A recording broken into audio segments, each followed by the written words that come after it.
My guest today is Michelle Lee Thompson, founder of Hand in Hand Christian Montessori in Minnesota. She launched Hand in Hand in 1999 as a small summer camp, and today it has 3 campuses serving infants to teens with both full time private school options and part time homeschool programs. Michelle, welcome to the Liberated Podcast. Thank you, Carrie. It is so exciting to be here today and excited to be with you. It's an honor. Oh, well, I'm so excited to have you here. We met at an education conference in Minnesota in May that was hosted by the Minnesota Parents Alliance, sponsored by State Policy Network and the Center of the American Experiment, that was designed to spotlight various education options for families through the greater Twin Cities area. And I had the opportunity to give a presentation and talk about some of the founders that I met throughout Minneapolis and St. Paul, and then had a chance to connect with you and hear more about Hand in Hand Christian Montessori, and was just so captivated by your vision and legacy, really, of this program. So thrilled to have you here. I wonder if you could share a little bit of the origin story. So, what was happening in 1999 that led you to create this small summer camp that's ultimately transformed into something much bigger and just beautiful? Yes, thank you so much for the opportunity. It was a pleasure meeting you there as well. It was fun to have language put to my experience, right, as an educational entrepreneur. In 1999, I was holding my baby. So many of us that have alternative educational pathways come to it through our children. My story is no different than that. I was holding my young son, Brock. He was just 6 months old at the time, just thinking about his life. And as I am thinking about it, I'm recalling my journey as an educator, trained, traditional, public school license to teach, went through formal training in a Christian college with a kindergarten endorsement through 6th grade, and just very unsatisfied with that experience. So I knew from the beginning, right when I graduated from college, that wasn't going to be a career path for me. There was nothing about it that had appeal. I saw it as very lifeless for both the educator and the children in the class, but I definitely didn't have an alternative. And through my journey prior to having Brock, I was introduced to the Montessori method, actually through music, a program called Music Garden. And that spurred in my heart just different ways to learn and teach and grow. Actually, constructivism, right? That's what I didn't have the language then of what that was, but that's what I was introduced to. So now fast forward, it's 1999. I'm holding my young son. And well, no, I have to back up. This is 1996 when the first impression came to me holding him, Homeschool Academy. That was the impression in my heart, like he would attend this homeschool academy.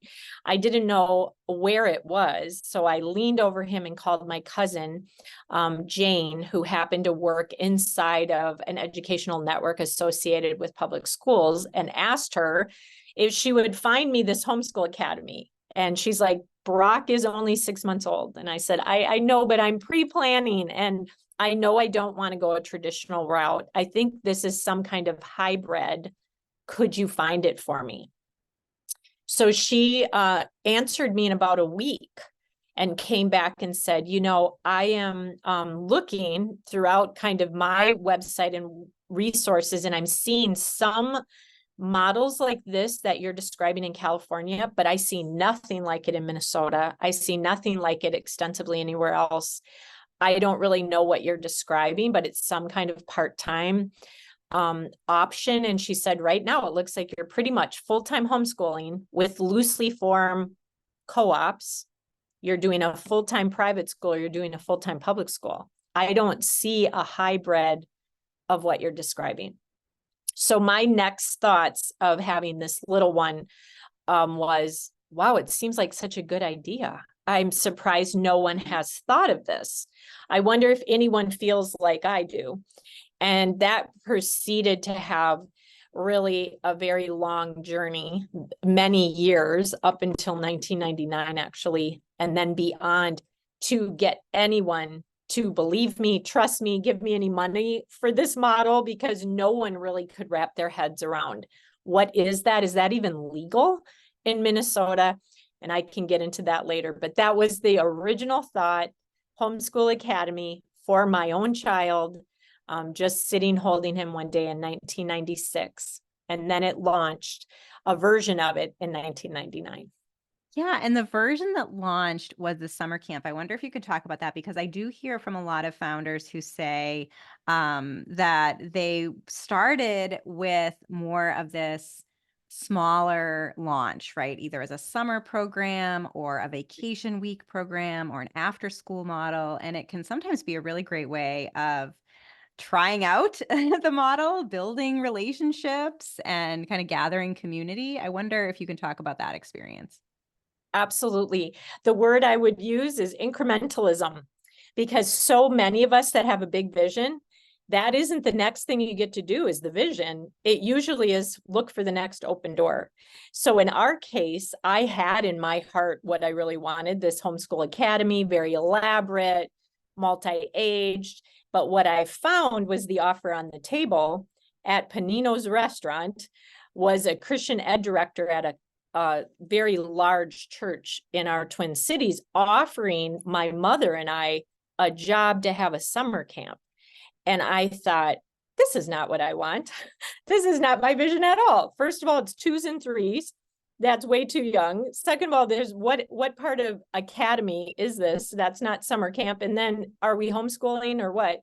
But she was describing, I really think that Christians need more parent education model, and there's ECFEs, but not CMFEs, Christian Montessori family education. So would you just take this job? Would you just take these handful, dozen or more mothers and children who are willing to come? And I'm thinking no, but my Italian mother, who's very influential, was thinking yes. And she elbowed me and said, incrementalism, we'll take the job. So that's how it started. I said yes reluctantly to this little summer camp, which started May 24th, 1999 on a Monday. And that is now the birthday of Hand in Hand Christian Montessori. So we made t-shirts. We had my son's little handprint on it. And that was the Hand in Hand launch, where we did Montessori as an appetizer, we called it. My mother took all of the women and the mothers in the room and in the camp, and she taught them about principles, about homeschooling, really, about teaching at home and interacting with your children based on Montessori concepts and biblical concepts. I took the children and created a little environment for them to try the Montessori work and methods. And then we came together in that music program called Music Garden. And honestly, we're still doing that same program today. And it has created the success. But that was the beginning. And you're exactly right. Walk through the open door, start small. Don't despise small beginnings, and then see what happens. Amazing. So then what happened next? Yeah, we continued on with that path of just the 1 day a week, the little camps, just trying to get it off the ground, because I encountered 3 major hurdles. So between 1999 and 2002 was really the grounds for kind of fleshing this model out. My first obstacle was in the Christian world. They were very nervous about Montessori. They didn't understand Montessori's original origins, being very devout, Catholic, and very rooted in Christian faith. That was lost on them. So they were very skeptical about the Montessori aspect. And I knew Montessori was integral to my program. The Montessorians were very skeptical about what I was doing, because to them, Montessori happens in a school building 5 days a week, full time. And that was their model. So any deviation off of that, they were not in favor of. So they really kind of shunned me and thought, that is not true, authentic Montessori. You can't do that. And then the most surprising was the homeschooling community. So if you go back to that time, the early 2000s, there was a lot of protectionism happening in what was referred to as homeschool. And anything outside of a very loosely formed parent-led co-op, that was just for a few hours a week was not really considered homeschooling.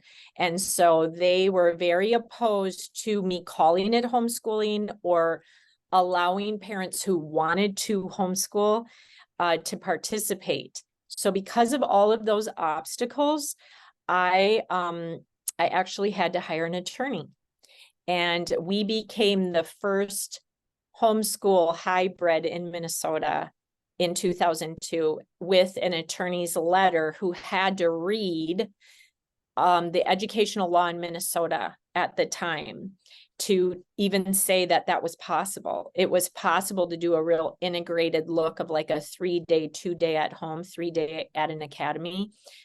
Could we do that? The long of the story is yes, we can. And that the law gives parents the right to be primarily the instructor, not the primary instructor. And that little 2 letters made a big difference in reading and interpreting the law. So even though it hadn't been done before, it was a model that was open because no one really knew what to do with our group. No DHS licensing or the school district or the homeschooling community knew what to do with this new hybrid. And so we sorted our way through that. We got an attorney. It actually happened to be Bill Bennett's attorney who started the K-12 program at a similar time. K-12 was like the first online homeschooling supplement. And I had a friend who was an attorney who worked with the launch of K-12, who guided me to an educational attorney. So that it took a little while between that summer camp and the very first day we launched Hand in Hand Homeschool Academy because of these obstacles along the way. But it was a good idea, and I knew it. It just was kind of seared in my heart that this is what I really wanted for my children, and that kept me going as another obstacle would come up and another doubter would come up. I couldn't get away from the concept, like, this is such a good idea. It feels like the best of both worlds. I want to fight for this. Just incredible. I mean, you're such a pioneer and a true entrepreneur, really paving the way for other homeschools and micro schools and all kinds of different innovative education options. Must be gratifying to you to Yeah. sort of see the fruits of all of your efforts from the early 2000s and see all the expanded options for families in your area. It's exciting. And you know, I'll share my gratitude for you as a pioneer doing that, because it's really, I think, made it a lot easier for other education entrepreneurs and parents and teachers to launch their own programs that they think are right for their families and communities. So then 2002, you kind of get the official green light to move forward and create this hybrid program. Then what happens? Yeah. That was a really satisfying moment. And I have a funny first day. And I think others that are listening to the podcast can relate to this. You know, you think it's about one thing. You think this is going to be your role in it, and then it ends up being something else. So now just think, since 1996 until this 2000 first September day, I've been working really hard on this. I've been thinking about it. I've put money towards attorneys. I've created the model. I finally hired teachers. We've ordered materials. I have a handful of students. Actually, we had 50 sign up on day one Wow. in the different age groups. So we had the littles with their parents, still that family preschool model. I had a children's house, which is 3 to 6 year olds. And then I had the homeschooling part, which was 1st to 4th grade. So it was all set. And I stayed home the first day. I told my husband, oh, you're taking the children to school. They get to go to school now, and I am going to stay home and be the homeschooling mom. I started this program. I hired all the people. We're good to go. And I had a little 2-year-old at the time. And so I was just looking forward to being with Meredith. And about noon, I thought, I wonder how that school is going. I wonder how that homeschool academy is going. Maybe I should just go a little earlier than pickup to see how it's going.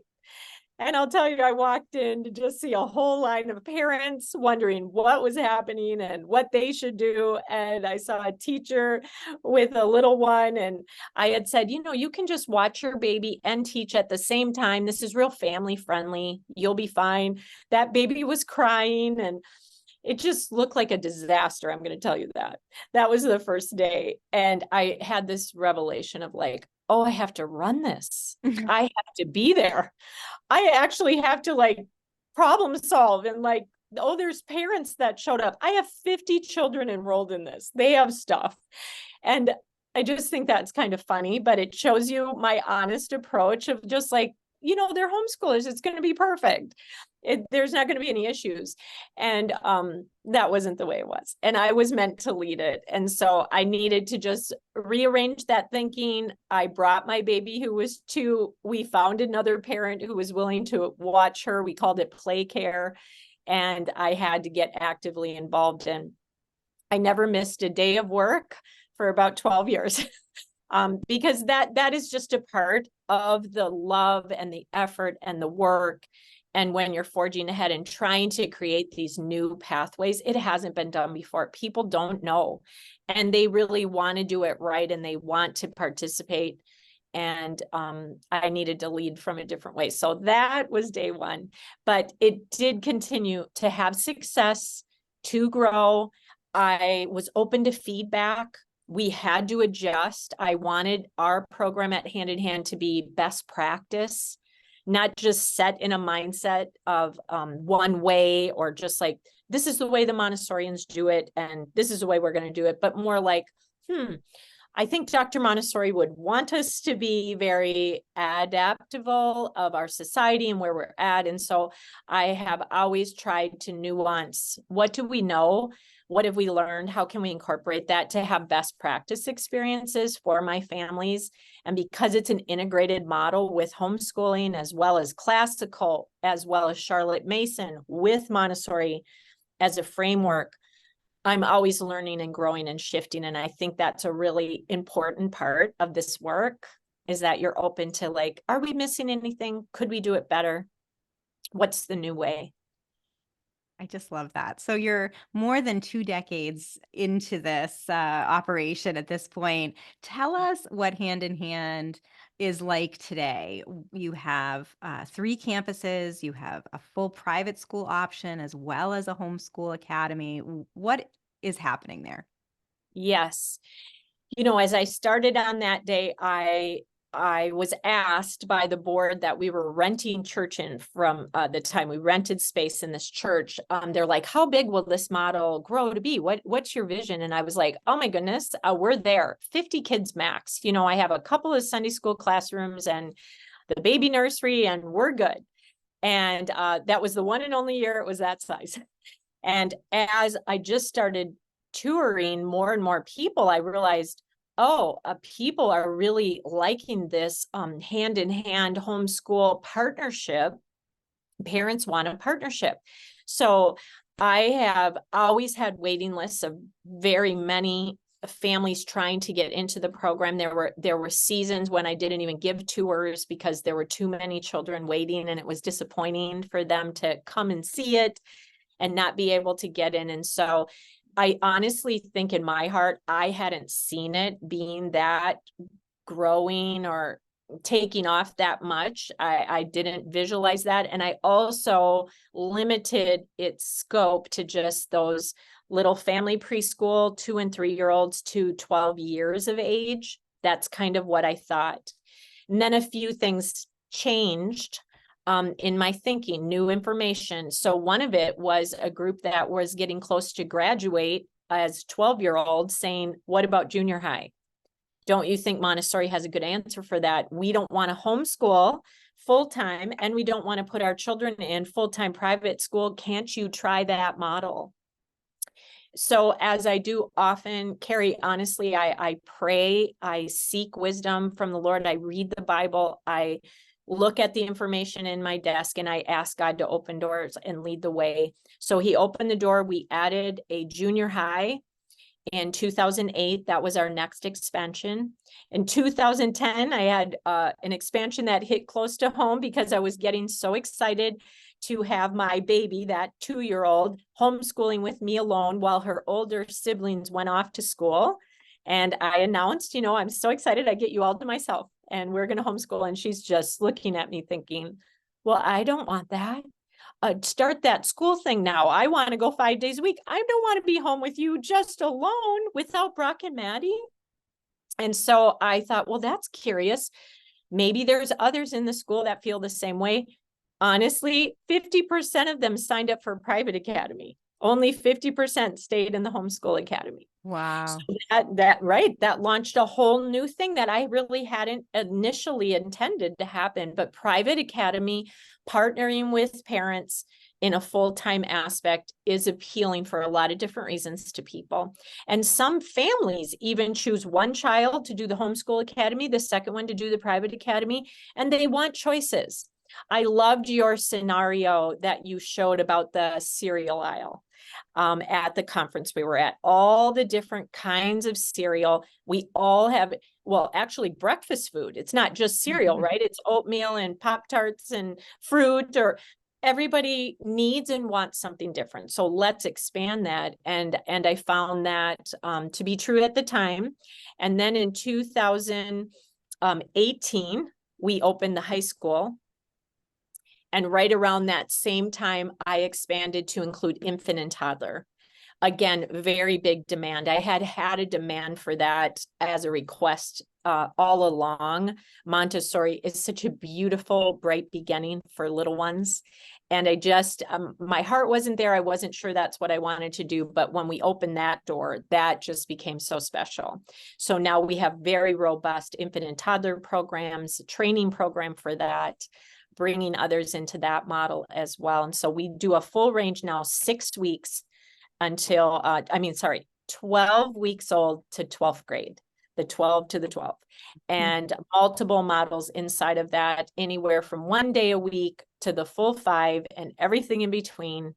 And I've just found like that variety, that buffet of Montessori options is really beautiful for people, and they ebb and flow in and out of it as time goes on.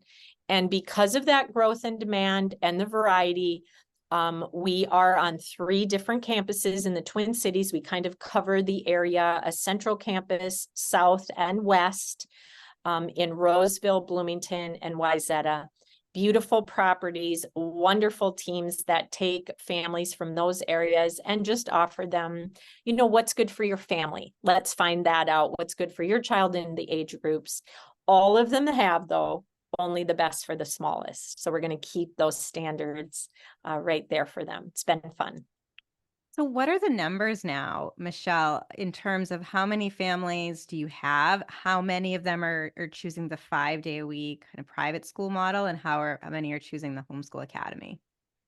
Yeah, that's such a good question. It still favors the homeschool academy. I'm going to say that the majority of our families still really want that alternative, less than 5-day options. And I'm just been so glad to just see that happen and love that. We service over 567 children total on the 3 campuses. And so, yeah, I'd say 300 or so more of them would fall underneath that modified week of a homeschool interactive action with their parents. And that has just been amazing.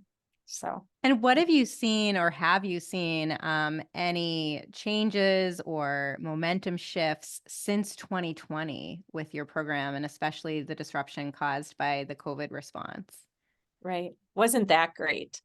I think COVID just revealed what a lot of us had already known, but when it came first and foremost to everyone's front, they had a front row seat for exactly what was truly happening. We did see a real increase at that time in interest of families pulling out and realizing they can educate better, or at least the same as what they saw their children getting. So a real awareness of like, wow, I think I could do that. I could do a better job at that. That was a new trend. The shift away from just the really deeply secular indoctrination education, that parents really wanted core values. They wanted core curriculum. They wanted the classics. They want reading. They want math. They want those basic subjects away from everything else that was being taught. I saw that as a major trend and awareness, like that is the reality if you stick with just very traditional public education. And I think we actually gleaned a lot of teachers out of the job.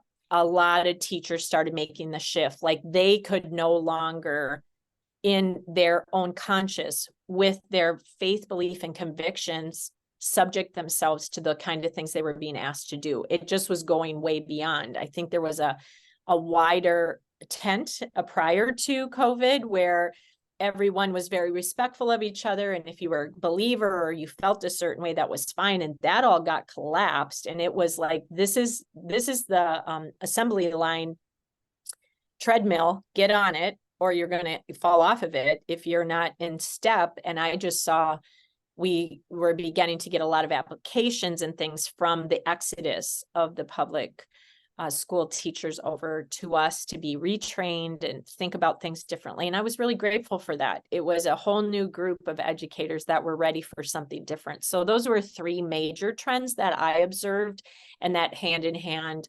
were recipients of children or a new conversation, and then the teachers as well. Mm. So I'd love to hear what you've observed over, again, these past 22 years. You talked about the initial resistance among the three groups, sort of the Christian side and sort of resistant to Montessori educational philosophy, and then the Montessorians perhaps resistant to your creative interpretation of Montessori education, and then the homeschoolers resistant to sort of anything that doesn't look like traditional homeschooling. What have you noticed now over these couple of decades? Has that resistance lessened? What has happened? Oh, yes, it has lessened. I think your talk at that Educational Freedom Fair was just so enlightening to me, encouraging to me.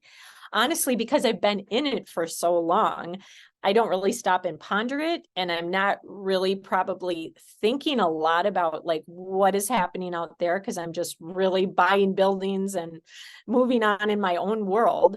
And when I showed up at that fair and saw on your board all of these new ways that we're going to call micro schools and homeschool hybrids and summer academies and all of the names, from the very traditional co-op at the top to the 5-day private academy at the bottom. I mean, I was just amazed. And I thought, oh, I've been a part of that momentum for the last 2 years or 2 decades. It's just incredible. And I was just taking that in, like, look at all, even the names and the words that she's putting up on a screen. Like, these are normal. People are doing these things all across the country. There was a time when I just started in my homeschool academy. No one even knew what that was, thought it was ridiculous. So yes, we have come a long way. And I think in all of those areas that you mentioned, I think Christians have really widened their look at what is true education. How do we help the family? Anything that's supporting the parents in their role is worth it. And if that means Montessori or alternative educations, we need to get knowing about that. I feel like Montessorians want their method implemented wherever it can be, home or in churches with the catechesis of the Good Shepherd, or in various ways that it's being lived out, whether it's Reggio. And there's so many adaptations, and people understand the word Montessori so much more now than they did. They're not as fearful of it.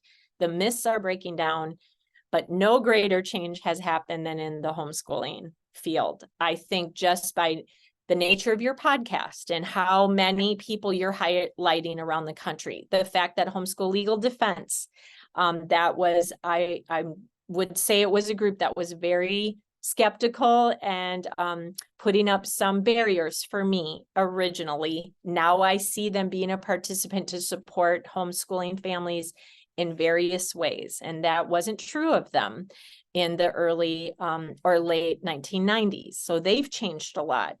And all of the ways that we can support each other and parents who are just branching out to say, this might work for me. This is a good way. I want to try this.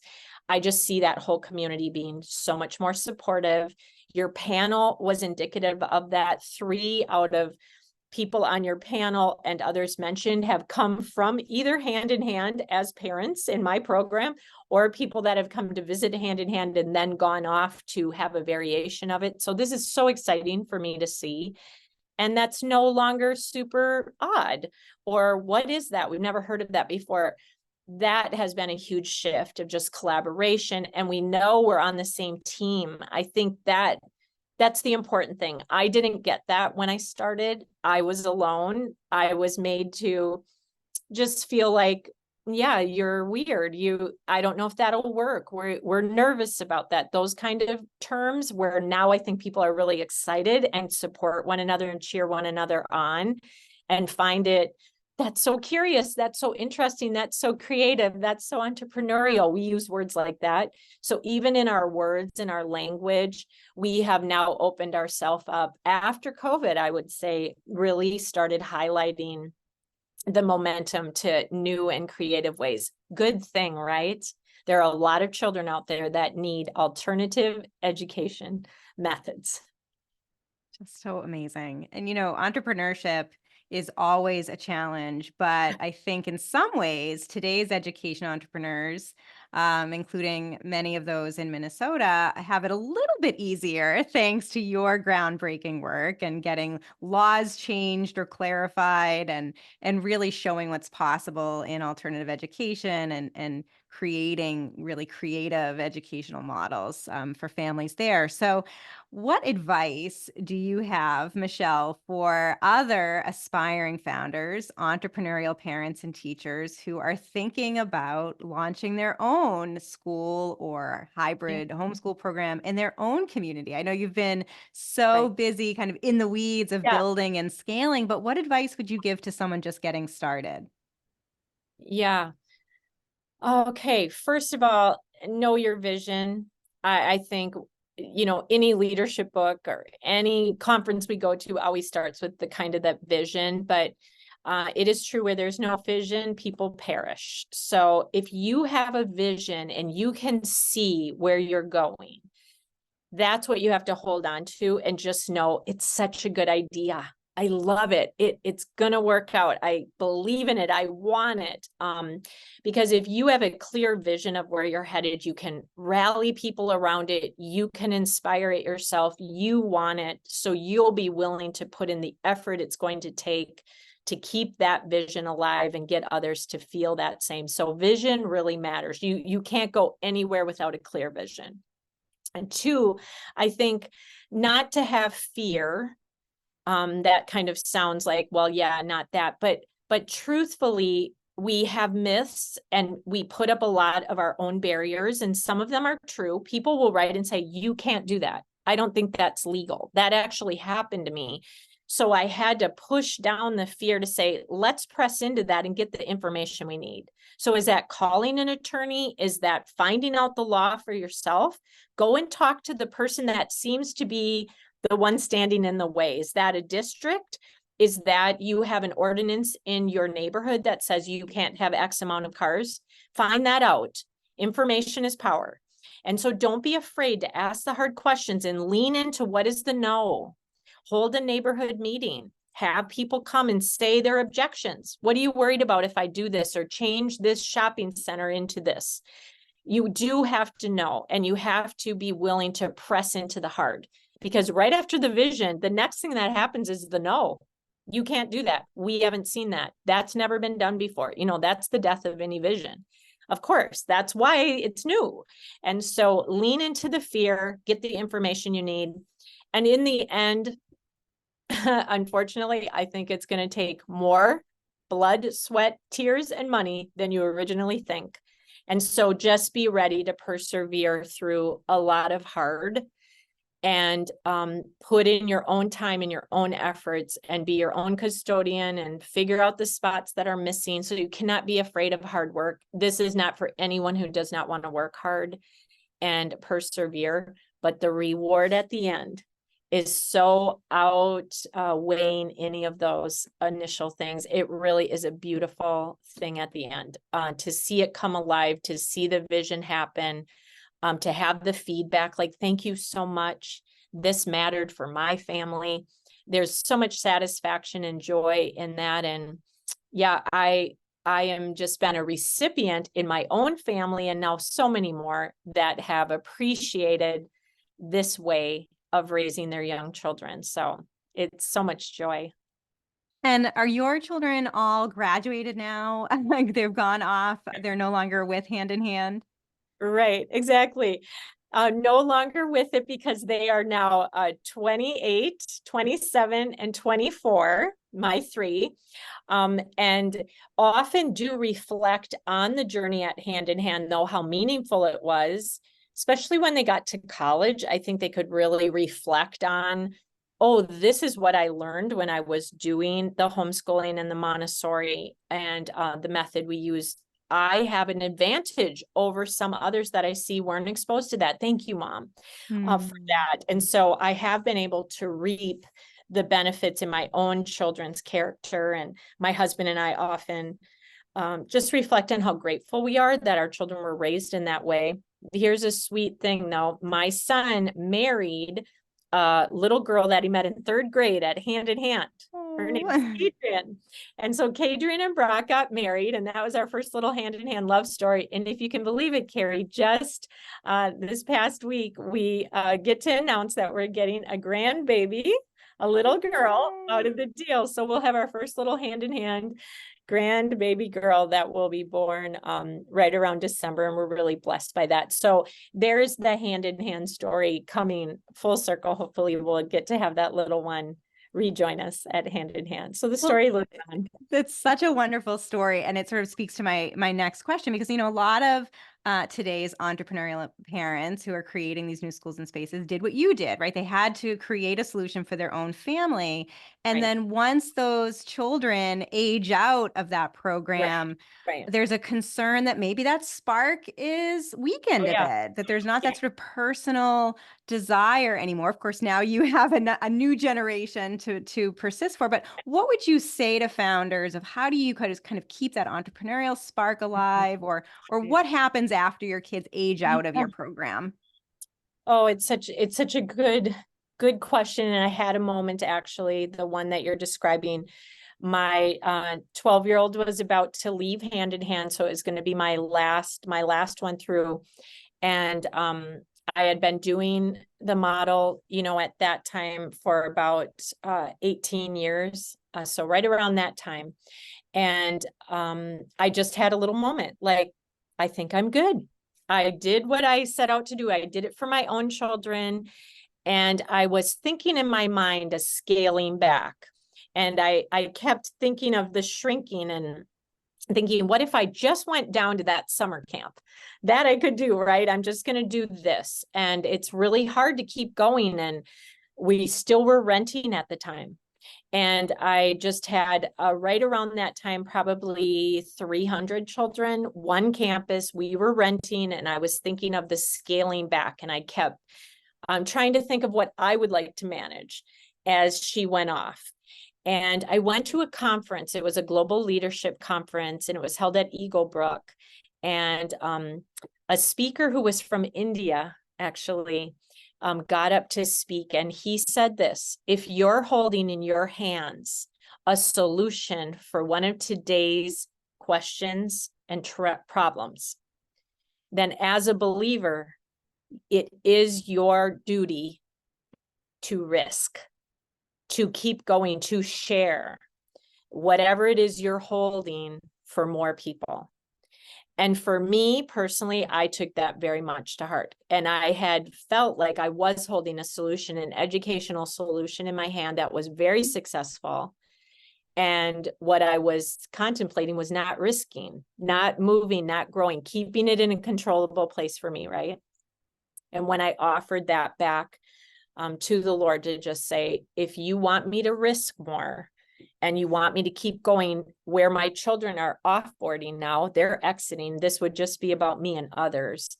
I did feel a very strong sense of purpose and renewed energy. And I sense, like, just bring your head up just a little higher past your own children's heads and their friends and your family. Look at the whole rest of the world that needs something. So actually, Carrie, that started my whole international focus. It was my first time to launch and help launch schools overseas. I started at Bethany Global University, which was a teacher training program, because I realized there weren't enough people in the Montessori model in the pipeline to keep that going. I became a chair of an education department focused on Montessori education. So that really started going a whole new direction for me when I said yes to more risk and to keep going, even though my children weren't going to benefit from it anymore, that there were other children that would. Ah, I just love that, and so inspiring for today's founders who maybe are wondering what's next for them as their children get older. So what's next now for you, Michelle, as we begin to wrap up? Where Yeah. do you see hand in hand Christian Montessori going, say, over the next 2 decades? Right. Yes, exactly. I feel like the first 25 years are in the books and we've been blessed by what's happened. Love the story. And as I'm thinking towards the next 25, I do think capturing the story is a really important part. So today's podcast is really special for me. It's the first one I've been on.